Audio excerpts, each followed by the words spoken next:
اللهم صل على محمد وعلى آل محمد كما صليت على إبراهيم وعلى آل إبراهيم إنك حميد مجيد اللهم بارك على محمد وعلى آل محمد كما باركت على إبراهيم وعلى آل إبراهيم إنك حميد مجيد أعوذ بالله من الشيطان الرجيم بسم الله الرحمن الرحيم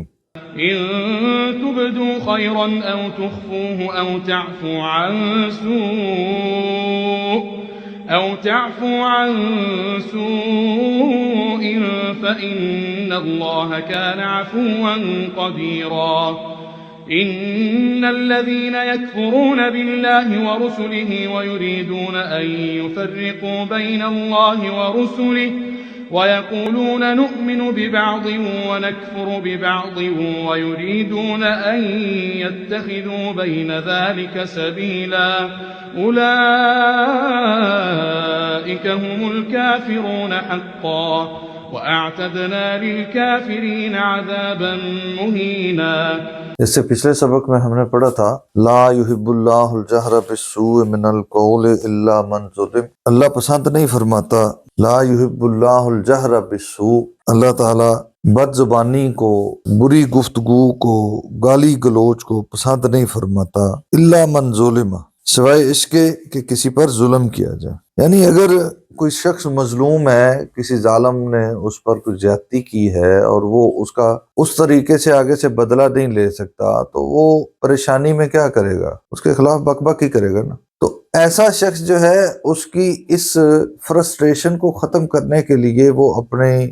زبان اگر استعمال کرتا ہے تو کسی حد تک اس کی گنجائش یا اس کے لیے لچک ہو سکتی ہے، لیکن اگر ایک شخص بلا وجہ ہی بک بک کرتا رہتا ہے، اس کی زبان ہی گندی ہے، تو اللہ اس کو پسند نہیں کرتا۔ لیکن اگر ایک شخص پر زیادتی ہوئی ہے اور اس کے باوجود وہ صبر کرے، وہ بری زبان استعمال نہ کرے، تو اس کے لیے کیا مقام ہے؟ ان تبدو، اگر تم ظاہر کرو، خیرن کسی نیکی کو، او یا تخفو ہو اس کو چھپاؤ، او یا تعفو تم درگزر کرو، عن سوء برائی سے، فإن اللہ پس بے شک اللہ تعالی کان ہے، عفواً درگزر کرنے والا، قدیرہ قدرت رکھنے والا۔ اگر بات ہے نیکی کی، تو آپ اس نیکی کو ظاہر کرو تو بھی ٹھیک ہے کہ لوگوں کو بھی نیکی کرنے کا شوق پیدا ہو، اور اگر اس کو چھپاؤ تو بھی ٹھیک ہے کہ آپ ریاکاری سے بچنا چاہ رہے ہو۔ اور اگر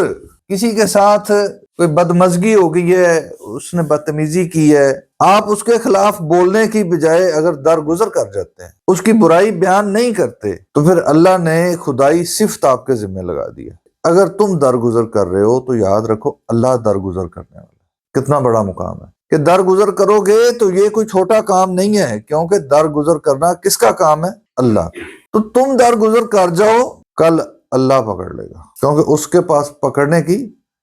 قدرت ہے۔ تم تو اس لیے اس کو کچھ کہہ نہیں سکتے کہ تمہارے پاس کچھ کہنے کی طاقت نہیں ہے، اللہ کے پاس تو طاقت ہے، لیکن اللہ پھر بھی درگزر کر رہا ہے۔ تو تم طاقت نہ ہونے کے باوجود اگر درگزر کر جاؤ تو یہ اچھی بات ہے۔ ان الذین، بے شک وہ لوگ، یکفرون جو انکار کرتے ہیں، باللہ اللہ کا، ورسلہ اور اس کے رسولوں کا، ویریدون اور وہ چاہتے ہیں، ان یفرقوا یہ کہ وہ فرق کریں،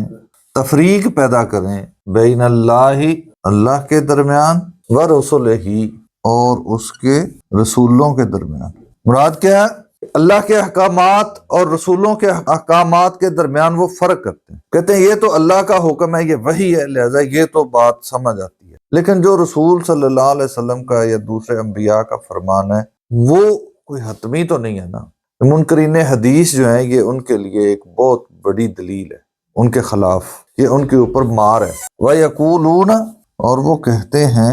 نُؤْمِنُ بِبَعْضٍ ہم کچھ پر ایمان لاتے ہیں، وَنَكْفُرُ بِبَعْضٍ اور کچھ کا ہم انکار کرتے ہیں۔ یعنی ہم اللہ کا جو حکم ہے، اللہ کی طرف سے جو وحی آئی ہے اس کو ہم مانتے ہیں، لیکن جو رسول اللہ صلی اللہ علیہ وسلم کی زبانی احکامات ہدایات جاری ہوئی ہیں حدیث کی صورت میں سنت کی صورت میں اس کا ہم انکار کرتے ہیں۔ وہی بات کر رہا ہوں نا کہ جو منکرین حدیث ہیں جو کہتے ہیں کہ اللہ کا قرآن کافی ہے، ہم اس کو پڑھیں گے اور اس کے مطابق زندگی گزاریں گے۔ رسول اللہ صلی اللہ علیہ وسلم نے اپنے دور میں حالات کے مطابق لوگوں کو گائیڈ کیا، اب وہ حالات نہیں ہیں، ہم اس کے پابند نہیں ہیں، تو وہ دراصل اللہ اور اس کے رسول کے درمیان فرق کر رہے ہیں، اللہ اور اس کے رسول کے احکامات کے درمیان فرق کر رہے ہیں، جبکہ اللہ تعالیٰ نے قرآن مجید میں ارشاد فرما دیا وَمَا يَنْطِقُ عَنِ الْهَوَىٰ إِنْ هُوَ إِلَّا وَحْيٌ يُوحَىٰ، رسول اللہ صلی اللہ علیہ وسلم اپنے پاس سے کوئی ایک کلمہ بھی نہیں کہتے، وہ جو بھی شریعت کا حکم سناتے ہیں وہ دراصل اللہ کا حکم ہوتا ہے، اللہ کی وحی ہے۔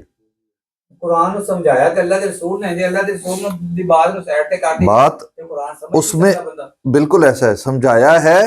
اور سمجھانے میں جو احکامات بیان کیے ہیں وہ بھی وہی ہے۔ ہاں جی اللہ نے یہ سرٹیفکیٹ جاری کیا ہے کہ آپ صلی اللہ علیہ وسلم نے شریعت کے معاملے میں جو بھی حکم دیا ہے وہ وہی ہے، وہ قرآن کی صورت میں ہو یا حدیث کی صورت میں ہو۔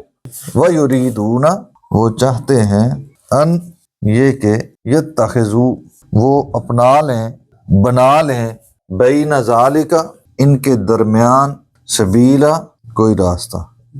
کوئی درمیانی راستہ بنا لیں جس میں ان کا بھی کام چل جائے اور ان پہ نام بھی مسلمان ہونے کا لگا رہے۔ اولئک، اللہ تعالیٰ فرماتے ہیں یہی وہ لوگ ہیں، ہم الکافرون، جو کافر ہیں، حقا، اصل، یہ اصل کافر ہیں۔ اللہ نے ان سے بڑھ کر ان کو کافر کہا ہے جو اللہ اور رسول دونوں کو ہی نہیں مانتے، یعنی کافر جو ہے وہ تو دین کو مانتا ہی نہیں ہے نا، وہ نہ قرآن کو مانتا ہے نہ حدیث کو مانتا ہے، تو اللہ تعالیٰ نے فرمایا جو ان قرآن اور حدیث دونوں کے درمیان فرق کرتا ہے وہ ان سے بھی بڑھ کے کافر ہے۔ وَآتَدْنَا لِلْكَافِرِينَ، اور ہم نے تیار کیا کافروں کے لیے عذاب مہینہ، ذلت امیز عذاب۔ لہذا یہ بات ہمیں سمجھ لینی چاہیے کہ مکمل دین قرآن اور حدیث، رسول کریم صلی اللہ علیہ وسلم کی سنت سب کو ملا کے پورا ہوتا ہے۔ اس کے بغیر جو کوئی اس بات پہ شک کرے، حدیث کے انکار کرے، اس کا دین خطرے میں ہے۔ ہاں، حدیث کے معاملے میں اس کی سند کو سامنے رکھنا ضروری ہے۔ اللہ تعالیٰ سمجھنے اور عمل کرنے کی توفیق عطا فرمائے۔